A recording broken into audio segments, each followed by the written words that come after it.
Hi students, welcome to first year commerce class. Previous class we have discussed about prospectus and its contents. Very important question for 5 marks. Now in this class we are going to discuss about various other documents, other terms which we use in case of incorporation of a company. These are important for 2 marks. Okay, these questions will be asked for 2 marks. Any one bit will be given for 2 marks. Some other day I will give you the paper pattern. In this commerce first year, you will be asked to write 5 2 marks. There will be 10 marks for short questions. You will be given 8, out of which you have to write any 5. So each bit carries 2 marks. There will be 10 marks. 10 marks will be for short questions. 40 marks for the long answers. You will have 2 10 marks questions and 4 5 marks questions. Then 5 2 marks questions. Like your school days, you will not have any objective. Like fill in the blanks and multiple choice questions will not be there in intermediate. Okay. On a particular day, I will take you about this question paper pattern and all, scheme of evaluation, everything I will explain you. So let us discuss about various terms we use in case of incorporation of joint stock company and which are very important for 2 marks. First one, statement in lieu of prospectus. Statement in lieu of prospectus means the document which is submitted to the registrar of companies in place of prospectus. See, we see many times in the market that some companies do not require any advertisement. Some colleges do not require any advertisement. Automatically do admissions come. So when automatically your seats are filled, what is the need to give advertisement in various channels? Waste of money, no? Waste of time. Already it is overturned, means your admissions are, your quota is completely filled up. Then what is the necessity of giving advertisements? Some schools are there, even parents will be in queue. No admissions board they have to keep. So such schools, they need not go for advertisement. No? Similarly, some public companies do not require money from the people. Already they have got enough money or they have got some other sources, own way. Without informing the common people, known people in a private manner, they have got the method, they have got the means to collect that capital. They don't require the help of common people. They don't want to issue shares to general public. Already their known sources, some banker, some other institute is providing them the capital. Or they have got, the promoters themselves have got enough money. So in such a case, they need not request the people, they need not invite the people to subscribe their shares and debentures. Clear? So in such a case, even though you don't require, again I am repeating, private company cannot issue prospectus, only public company can issue prospectus. That too, if you require capital, you issue the prospectus. You ask people to contribute the capital. If you don't require money, then you need not issue prospectus. But in place of prospectus, you have to submit a other document. In place of prospectus, you have to substitute a other document that is called as statement in lieu of prospectus. So that is the reason I have written the definition here. It is a substitute. Substitute means the one which we give in place of other.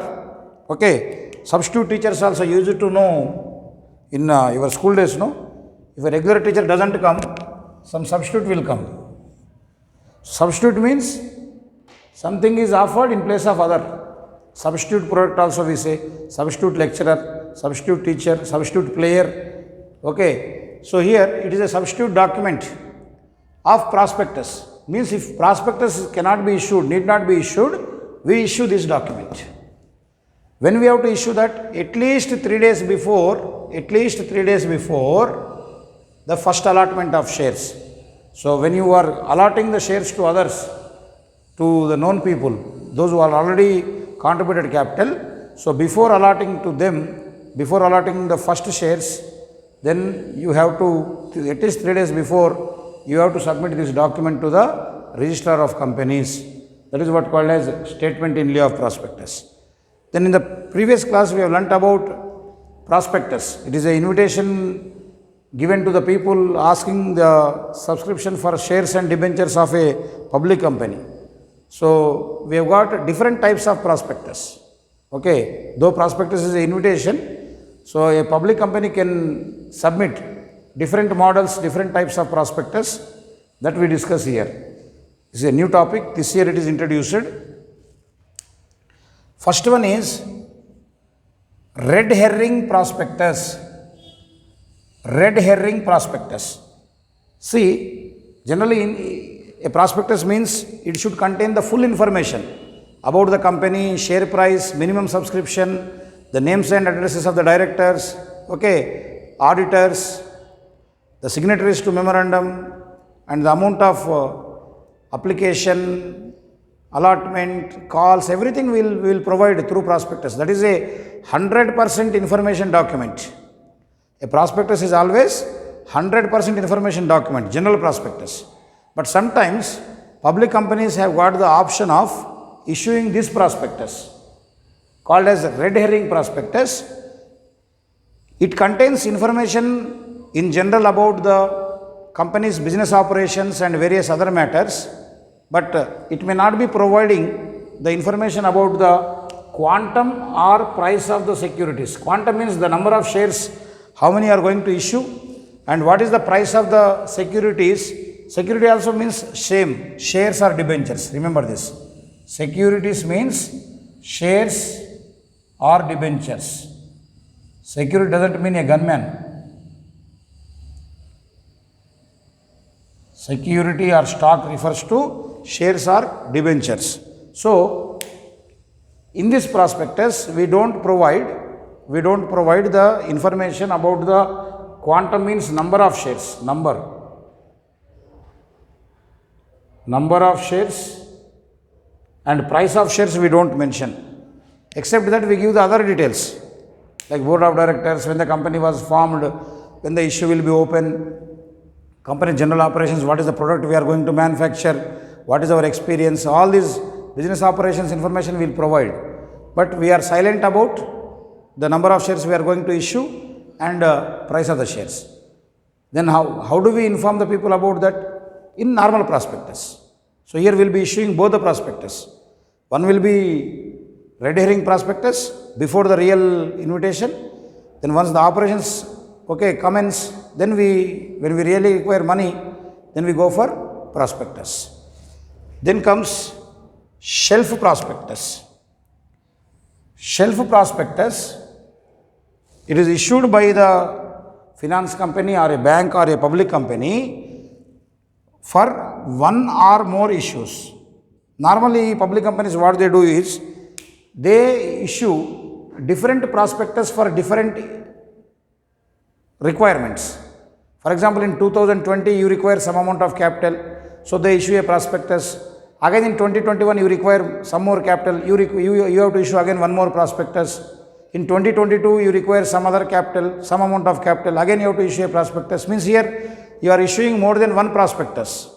Whenever you need money, whenever you want to issue shares, you are printing and inviting the people to subscribe your shares and debentures. Means you are issuing multiple prospectus.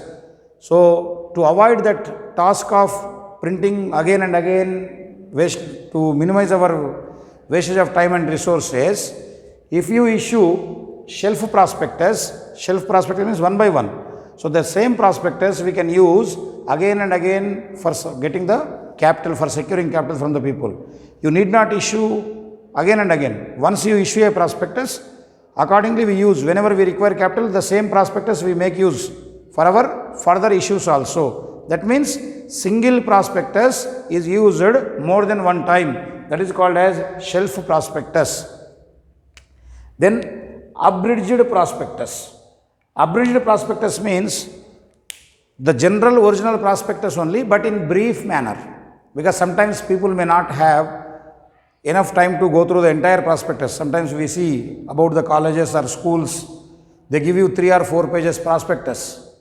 So parents or the normal product customers may not have the time to go through the details, whatever is printed in that. They see something boring content.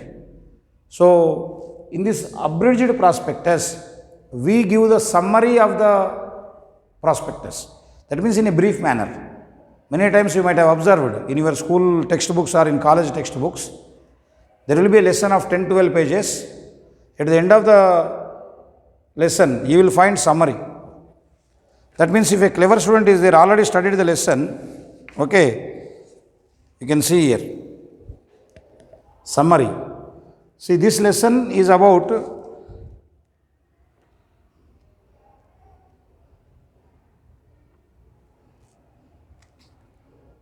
11 pages.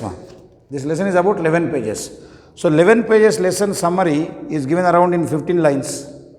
So from here to here. That means already you have gone through the lesson. Now you need to have some brief knowledge. Just you want to revise before the examination. So if you go through the summary and glossary, you will understand everything. So in shortcut, in simple terms, it is a shortcut prospectus. Rather than studying the entire information, the company provides the brief summary of the original prospectus, that is called as abridged prospectus. Okay. Abridged prospectus is a short form of original prospectus. That means the summary of the prospectus is explained in this abridged prospectus. Next, deemed prospectus. Deemed prospectus means just assumed.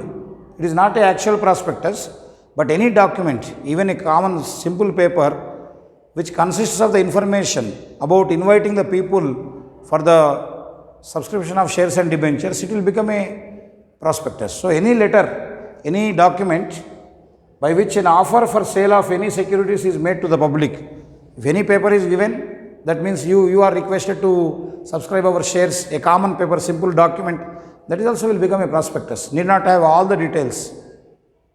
Okay, that is what called as deemed prospectus, means not originally lengthy with in a formal printing with all the formalities are not done, but simple document in which the company is stating that please come and buy our shares. That's it, that itself. So any offer means you come and buy our shares at so and so price. That is also will become a prospectus. That is called deemed prospectus. Then minimum subscription. This is the most frequently and asked question and very important one. Very frequently used word in case of company administration. Minimum subscription. It is the minimum amount of capital.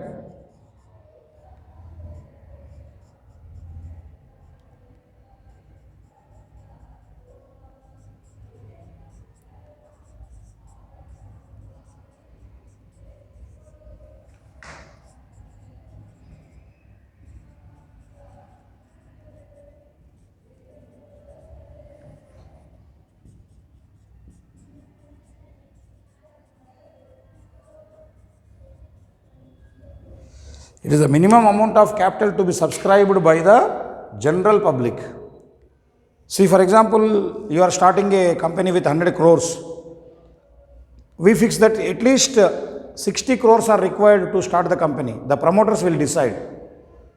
It is very important. Why it is very important is if you don't get this minimum subscription within the 120 days duration of your issue of prospectus, your registration as public company will be cancelled by the Registrar of Companies. The time limit is 120 days. So within 120 days of issue of prospectus, if you don't get this minimum subscription, your registration will be cancelled as public company. You will become a private company. So that is the reason it is very much important for every public company to secure this minimum subscription.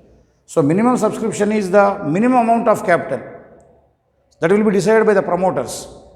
So suppose you issue 100 crores of shares, 100 crores worth of shares to the common people. Suppose say we have decided 60% of that as the minimum subscription. So at least we should get 60 crores from the people.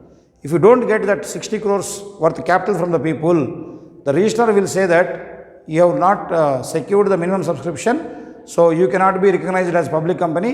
So please you convert into private company. Automatically your public company recognition will get cancelled. So simply for 2 marks if it is asked, minimum subscription, you write down this. The minimum amount of capital to be subscribed by the general public out of the total capital. Clear? Then the last document of this lesson is Certificate of Commencement of Business. Certificate of Commencement of Business. While discussing about the differences between joint stock company and partnership or say private company and public company, I have highlighted this point. Certificate of commencement means starting of your business activities like production or distribution, purchasing of material, all these things are called as your business operations. So normally when you incorporate, that means when you complete your registration formalities, private company can start its operations immediately.